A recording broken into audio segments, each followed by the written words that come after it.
this one. Questions for Jake Bentley. First one goes to David.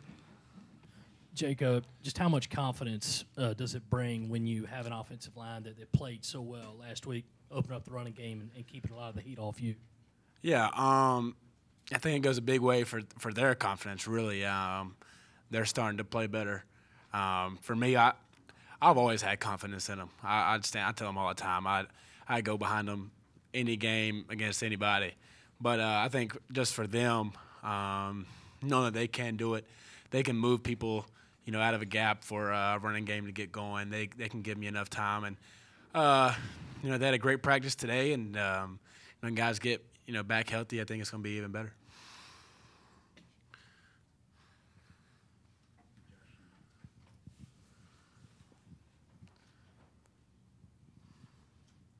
Jake, this kind of marks a one-year anniversary for you of sorts in that you took over at the midpoint last year. How different do you feel walking out there on the practice field and walking out there for games than you did against UMass prior to UMass last year?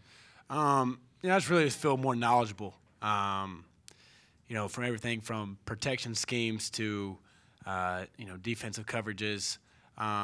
Just going out there with more knowledge. I feel like last year was kind of just, just trying to know our plays and, what we were doing on offense. So, this year just really feeling more confident in what the defense is showing us. Who's not blocked. If someone comes, I'm going to be hot. Just little things like that. Just feel like I've gained more knowledge of that, just overall knowledge in the game. Do you think your teammates see you differently than they did this time a year ago? I don't know. I mean, I've tried to feel like I've stayed the same guy personality-wise. If anything, they've grown in their knowledge too. So we've kind of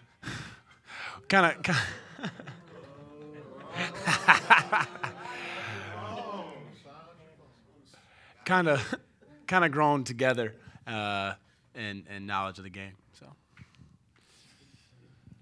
Jake, I'm sorry. do you feel Tennessee was the Tennessee game last year was kind of a big moment for you? Do you feel like that was maybe when you showed everybody, hey, I can play this game, and I can play in the SEC, and I'm and I can do this?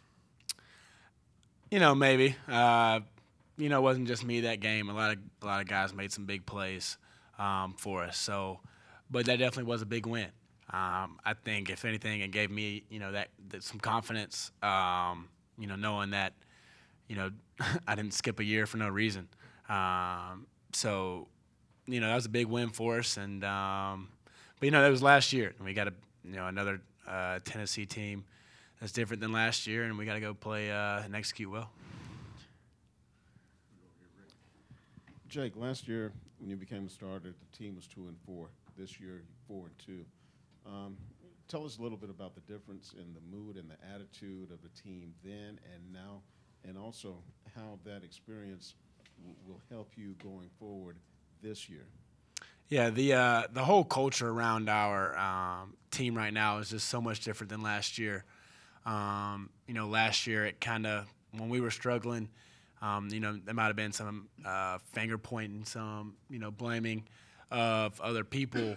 But this year, when things get tough, I feel like we really, rally around, each other more.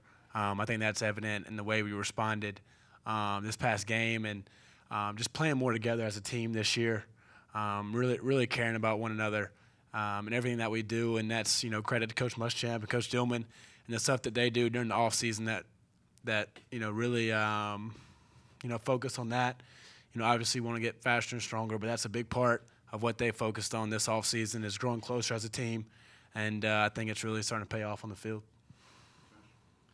Coach Muschamp said Sunday that he and Kurt Roper were going to talk to you about some mechanics issues, some overstriding. How much of that have y'all talked about, and how big a deal is that, and how, I guess, correctable is that during the season with everything else going on? Yeah, I mean, that's definitely a thing we talked about on film, just kind of breaking it down. It's definitely a correctable thing. We worked on it today, trying to quiet my feet down a little bit. This offseason we worked so much on pocket movement, trying to avoid rushers with the, having a base ready to throw, and, maybe too much. So right now we're trying to quiet my feet down, stay with a good base, and just deliver the ball. Trying to, rush is coming to not make such a drastic movement, just very subtle movements, and be able to get the ball out on time.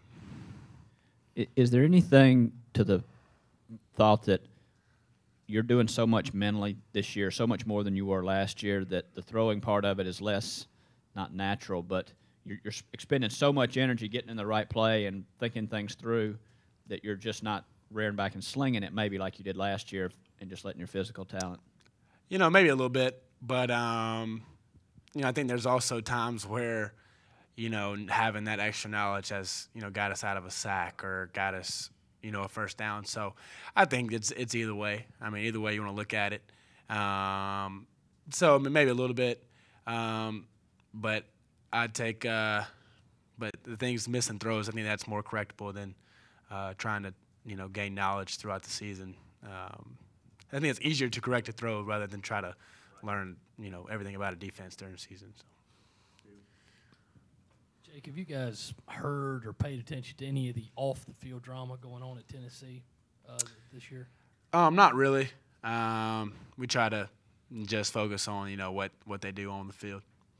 And looking at what they bring on defense, I think they've got one of their top guys suspended this week. What's the main thing you think you need to look out for? They got us with a few blitzes last year, so just kind of rewatching that tape and getting ready for what they can bring pressure-wise, and just having a plan, and then just executing. I mean, that's what it comes down to in this league, especially is we just got to execute what our plays are and just be ready for what they throw at us. Jake, I think Hayden caught for his 1,000th career yard and then had his 75th reception. How important is he not only to this offense but to you and your growth and maturity through from a year ago to now? Yeah, I mean, I think I've said it multiple times. He's he's one of the most unselfish guys on our team, and just really really just one of the hardest workers that I've ever been around. I know he's always there to catch the ball when I'm going to throw it to him. So, I think that's why I felt so bad when I missed him on that touchdown because, I know how hard he works and, he deserves to have that touchdown. I just missed him. But, no, he's I'm really proud of him for getting that, those accomplishments. And, like I said, he deserves every bit of it.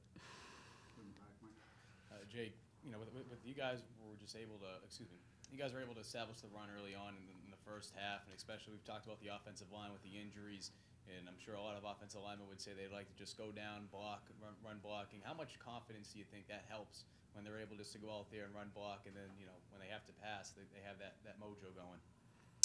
Yeah, I mean, every lineman, if it's, 1st and 10 or 3rd and 40, they want to run, power. So, they definitely get that confidence going when they, open up the holes for our running game. I think that's the first thing they look at is how many rushing stats we had.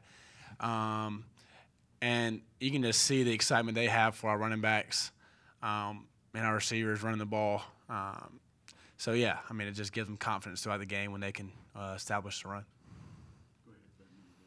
Jake, not sure how much film you guys have watched yet, but does anything really stand out about this Tennessee defense, the kind of blitzes they can do, stuff they do with the safeties, that sort of thing? They mix it up. They try not to, really stay in, coverages, the same coverages over and over again. They'll mix up the blitzes and mix up where they send guys from. They got us a few times last year, so just being ready for that. It's nothing, too exotic, of blitzes, but it's definitely some effective stuff that they have, and we just got to be ready for it. Jake, the last drive on Saturday, the way it started, a couple of runs, and there were some boos and things like that, and then obviously it ends in a touchdown. What's that like when it starts and there's that sense of urgency from a crowd and stuff like that? As a quarterback, do you hear the outside noise there, and how satisfying was that on the other end to score at the end? Yeah, well, we actually had a pretty long conversation about that after the game with Coach Roper in our meeting room, and he kind of just went over that whole situation because a lot of us in the quarterback room want to coach, so he's really trying to break it down for us and kind of give us his thoughts. And if you look at it, if we get really aggressive throwing the ball, and something happens where they get the ball and they score and go up 7, they get the ball again to start the second half, and then if they score again, we're down 14 without even touching the ball. So so we use the run game to get us going, to get us down the field, and then we get more aggressive the closer we get to our own end zone in case something does happen. It makes it harder for them to get the ball and score. So the line did a great job of opening up the holes and got us a first down, and we were able to get more aggressive down the field. Jake, when you guys are able to establish the run as a quarterback, I mean, how much of a relief is it seeing that you guys, getting yardage, controlling the clock and really, establishing that line of scrimmage? I guess how good of a sight was that for you, and how you guys keep that going forward? Yeah, I mean, it's definitely a confidence booster for our whole offense. It keeps the defense, kind of off balance and kind of keeps them guessing of what we're going to do. And, a quarterback's best friend is the running game. So I think, like I said, I think it just builds the confidence in everyone on our offense to know we can move the ball, running and throwing, and just trying to keep building on that in the next few weeks. As the son of a coach, you've probably heard it all.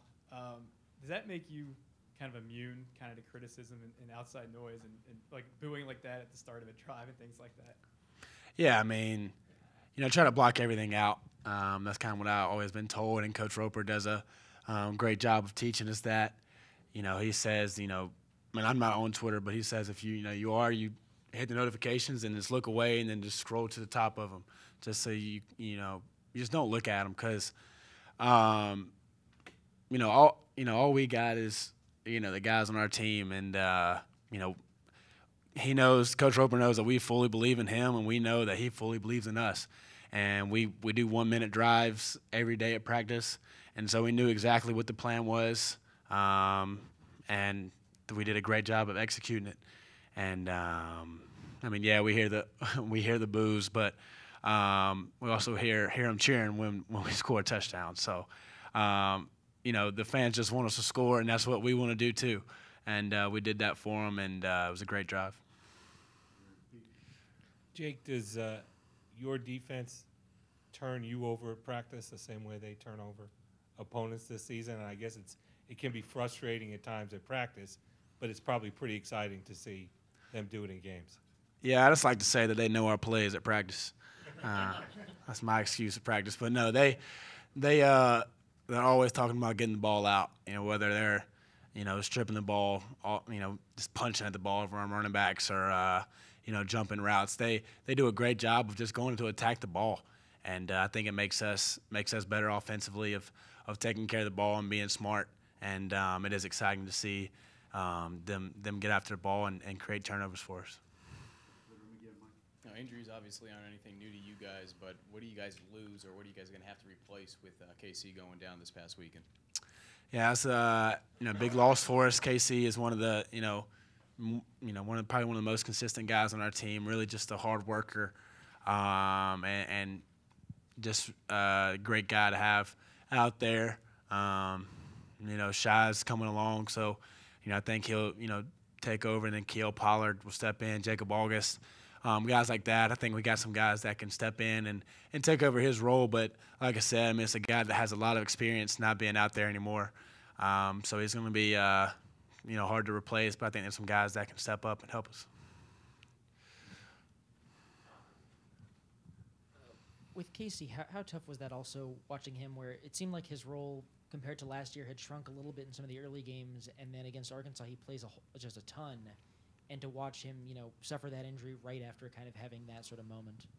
Yeah, and that's the thing. He hasn't complained one bit about his role. Maybe diminishing a little bit. He's took every play that he's had and gave 100% effort.